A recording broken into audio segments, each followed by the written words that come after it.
Dans le cadre de la campagne Ça pousse de l'ONG Life, le professeur Mourad Hamza va nous parler des différents bienfaits sur la plantation d'arbres d'un point de vue religieux et environnemental. Bismillah wa salatu wa salam ala rasulillah wa ala alihi wa sahbihi ajma'in. Salam alaikum cheikh. Wa alaykoum salam wa rahmatullahi ta'ala wa barakatuh. Est-ce que tu peux te présenter en quelques mots? J'aime pas trop parler de moi, mais je m'appelle Mourad Hamza. Je suis imam de la grande mosquée de Aix en Provence, dans le sud de la France.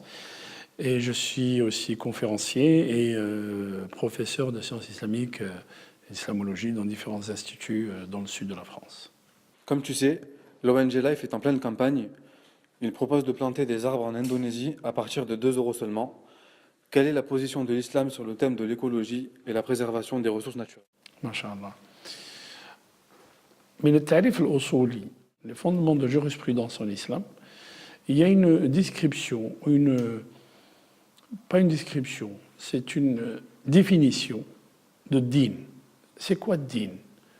Beaucoup de personnes pensent que din, c'est faire la prière, faire la zakat, faire le jeûne. Effectivement, ça c'est din.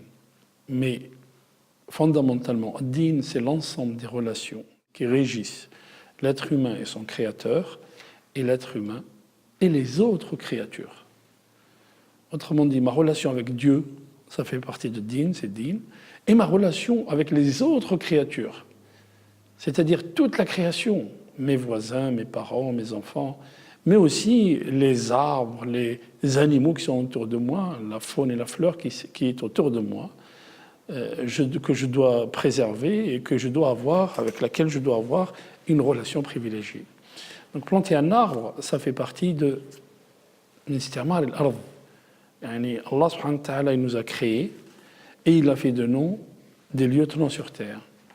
La lieutenance de Dieu sur terre voudrait dire qu'on doit œuvrer pour que cette terre respire la vie. Et nous devons avoir une relation privilégiée avec toute la création. Et bien sûr, il n'y a pas plus beau que de creuser un puits ou de planter un arbre.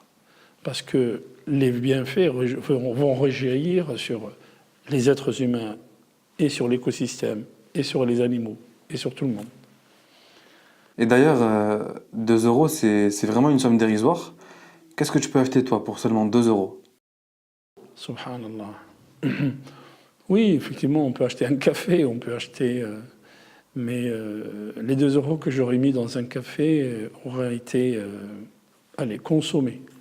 Sauf que Allah subhanahu wa ta'ala, il nous demande de consommer d'une manière à investir dans l'au-delà. Allah subhanahu wa ta'ala nous dit Man dalladhi yaqridu Allah qardan hasana. Qui fait un prêt à Allah, vous imaginez? Avec quoi? Avec ce qu'il nous a donné. Donc il te demande, avec 2 €, je planterai un arbre dont je verrai les fruits dans l'au-delà.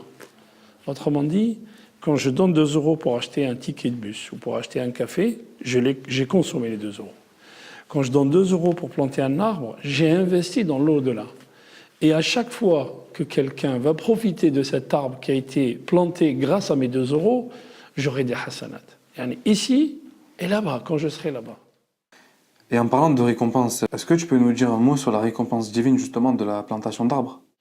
Le prophète sallallahu alayhi wa sallam nous dit si l'heure est venue et qu'il y a entre les mains de quelqu'un d'entre vous une pousse, c'est-à-dire on doit planter quelque chose, il doit planter quelque chose alors que la terre est en train de se détruire, et bien qu'il le fasse.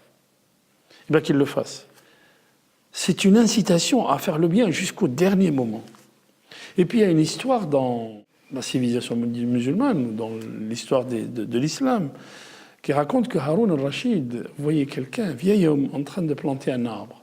Il dit, mais est-ce que tu penses que tu verras les fruits de ce que tu es en train de planter?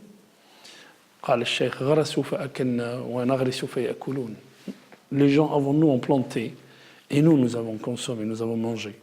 Et nous, on plante aujourd'hui pour que les générations futures puissent consommer, puissent manger. Autrement dit, l'œuvre du musulman, ce n'est pas de penser à ce qu'il va faire maintenant, mais c'est de laisser un impact pour le futur, un impact positif, bien sûr. C'est ce que le prophète sallallahu alayhi wa sallam appelle une sadaqa jariya, c'est-à-dire qu'une sadaqa qui ne se termine jamais et qui continue de courir même après la mort de l'individu. Est-ce que tu penses que planter des arbres, c'est une idée pertinente, sachant que beaucoup de musulmans se trouvent dans un réel besoin? Absolument, les besoins ne manquent jamais, mais nous devons être partout. Nous devons, en tant que musulmans, est-ce que vous pensez que entretenir un chat, c'est essentiel alors qu'il y a des musulmans qui sont dans un réel besoin? Le prophète sallallahu alayhi wa sallam entretenait des chats et entretenait les humains, mais entretenait aussi les arbres autour de Médine.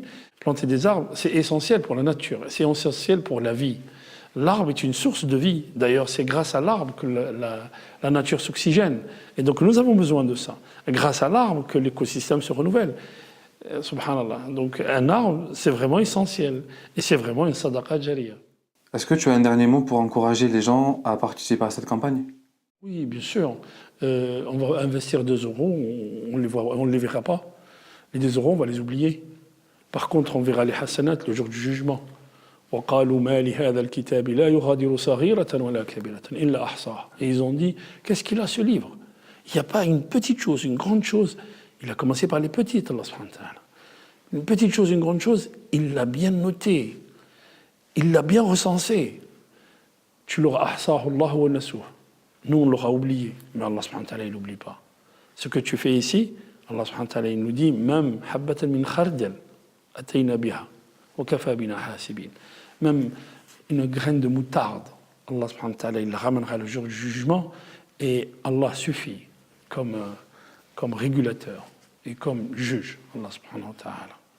Donc il ne faut pas oublier ça. Il ne faut pas oublier que ce qu'on investit ici, ce qu'on met ici, on va l'oublier, mais on va l'investir dans une banque qui ne finira jamais, et dans une banque qui multiplie les récompenses. C'est la banque d'Allah. Amin. Merci à vous.